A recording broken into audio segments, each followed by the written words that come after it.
Glass Speaker ဆိုလိုတောင်တင်စားရတဲ့ကမ္ဘာနာမည်အကြီးဆုံးဖန်သားအမှုပညာရှင်မင်္ဂလာပါတန်းပေပါမြန်မာပရိသတ်ကြီးတာမန်ခွက်လေးတစ်လုံးဒါမှမဟုတ်ဖန်မလင်းကုန်လေးတစ်ခုကိုစက္ကန့်ပိုင်းတွင်ဒေါ်လာထောင်ချီတန်တဲ့အမှုပညာလက်ရာတစ်ခုအဖြစ်ပြောင်းလဲပြနိုင်သူကတော့ The Glass Speaker ဆိုလို့ချေစနိုးခေါ်ကြတဲ့အမှုပညာရှင်မာတီယိုပဲဖြစ်ပါသည်သူဟာတခြားပကြီးဆရာတွေလိုစုပ်တန်တဲ့ဈေးပြားကိုမသုံးဘဲထူးခြားတဲ့ခဲချင်နေနဲ့ဖန်သားပြင်ပေါ်မှာတိုက်ရိုက်ပုံဖော်တဲ့ဖန်သားထွင်းထုခြင်းနည်းပညာကိုအသုံးပြုပါသည်ဒါတွေမကပါဘူးဖန်သားတွေကိုလည်းပဲသူကအင်မတန်မှလှပတဲ့ခက်ဆန်းဆန်းခက်လန်းလန်းဒီဇိုင်းတွေကိုလည်းပဲသူကလုပ်ပြတတ်ပါသေးတယ်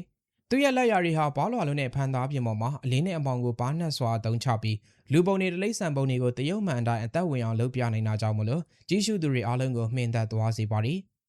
ပိုပြီးတော့အံ့ဩဖို့ကောင်းတာကမတ်တီယိုဟာပုံကျန်းဆွဲထားတာမျိုးပါမျိုးမရှိဘဲနဲ့သူစိတ်ကူးထဲမှာပေါ်လာတဲ့အတိုင်းလှုပ်ဆောင်တာကပဲတကယ်ကိုကမ္ဘာအလှဆုံးဖန်သားအမှုပညာတွေကိုရရှိတာပါပဲ